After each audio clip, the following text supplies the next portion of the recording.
Hi, I'm Patrick Reagan. Welcome to TCP/IP Part 10 IPv4 VLSM.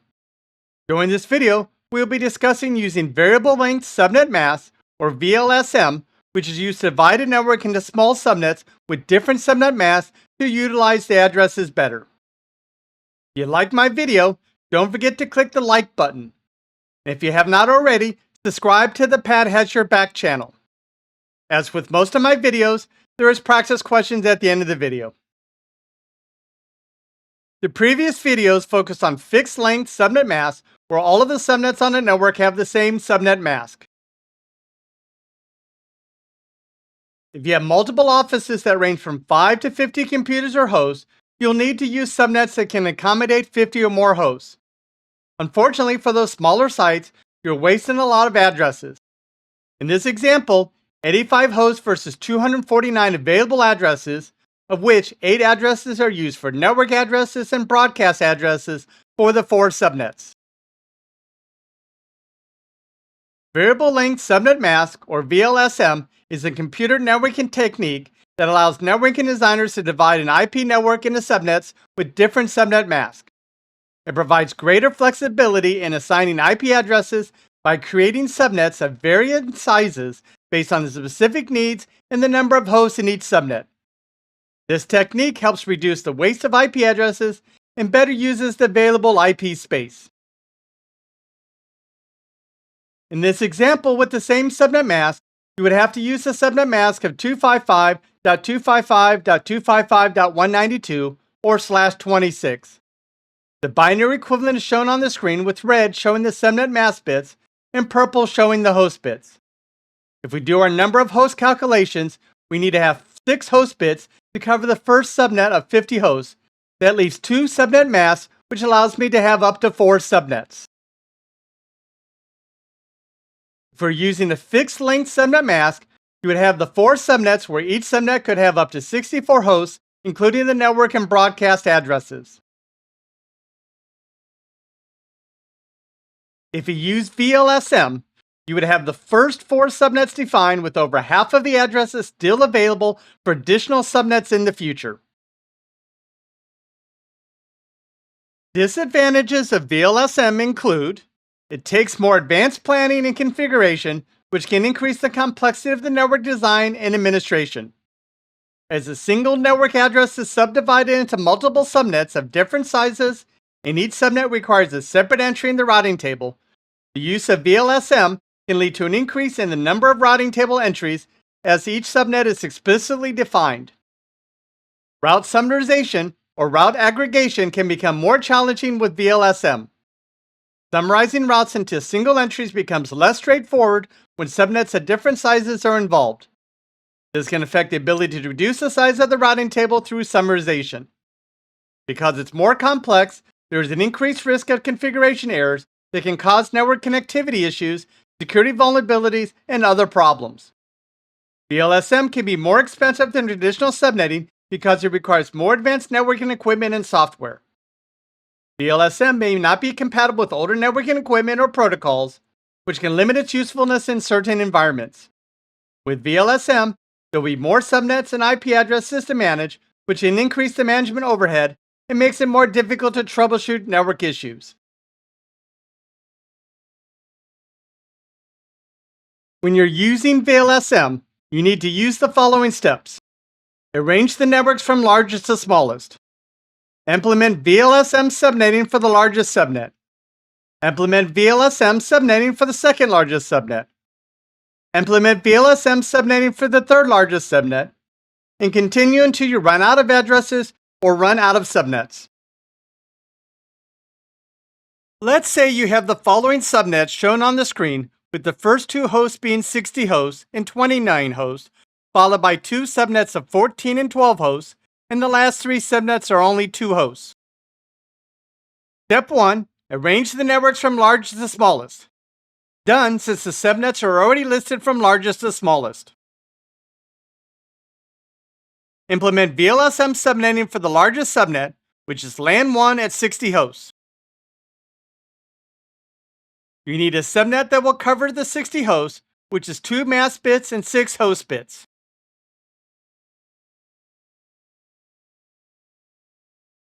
The first LAN we put as /26 with the range of 180.23.54.1 to 180.23.54.62 with a subnet mask of 255.255.255.192.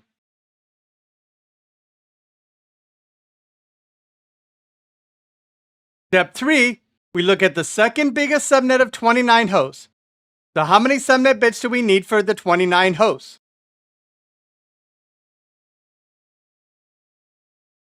We need 3 subnet bits and 5 host bits or /27, which allows me up to 30 hosts.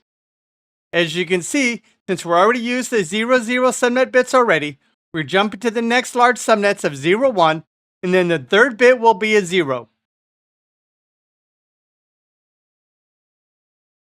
The first address is 180.23.54.65 to 180.23.54.94. The rest of the subnets after that are unassigned to be used with the other subnets.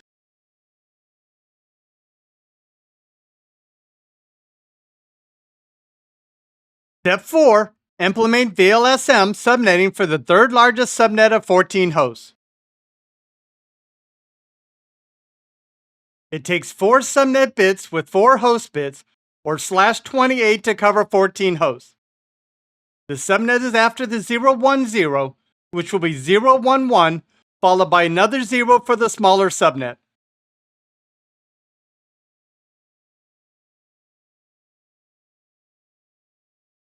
Step 5, the next subnet, LAN 4, has 12 hosts.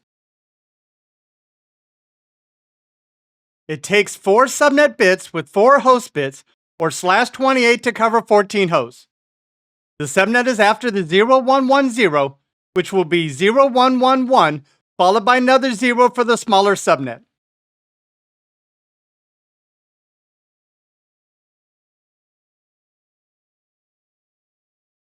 The LAN 4 will have the /28 subnet mask, and the range will be between 180.23.54.113 to 180.23.54.126.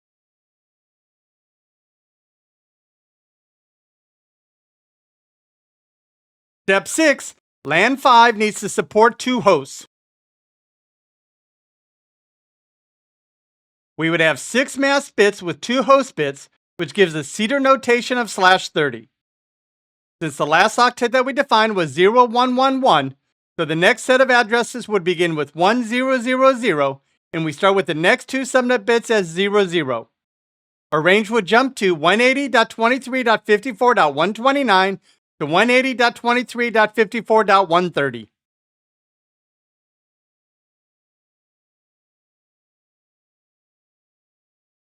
Step 7, LAN 6 also needs to support 2 hosts. Again, we'll use a /30 with 6 subnet bits and 2 host bits. The next subnet after 1000, 00 is 100001.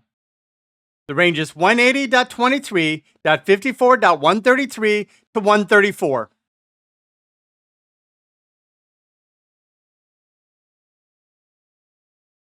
Step 8, LAN 7. The last subnet is also 2 hosts with the Cedar notation of /30.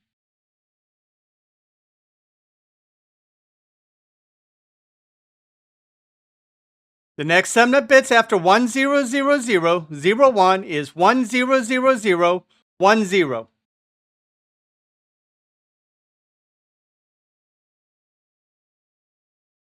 This gives us a range of 180.23.54.137 to 180.23.54.138.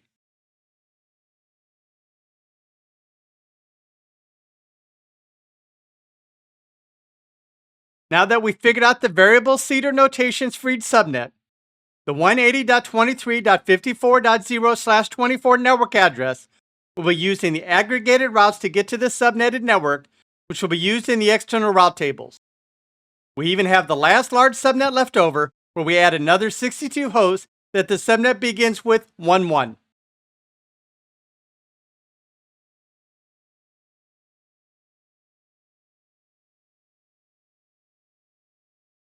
Similar to subnet calculators, there are VLSM calculators although there are nowhere as many as there are subnet calculators.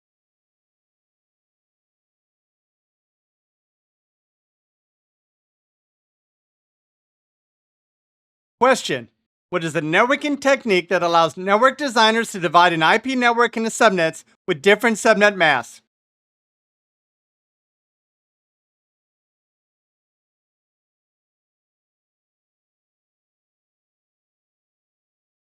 Answer: VLSM.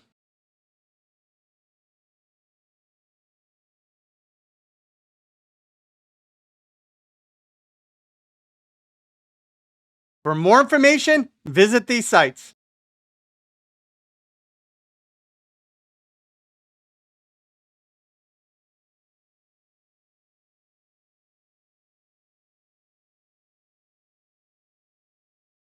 In summary, fixed length subnet masks have all the subnets on a network using the same subnet mask. Variable length subnet mask, or VLSM, is a computer networking technique that allows network designers to divide an IP network into subnets with different subnet masks, which provides greater flexibility in assigning IP addresses by creating subnets of various sizes based on specific needs and the number of hosts in each subnet.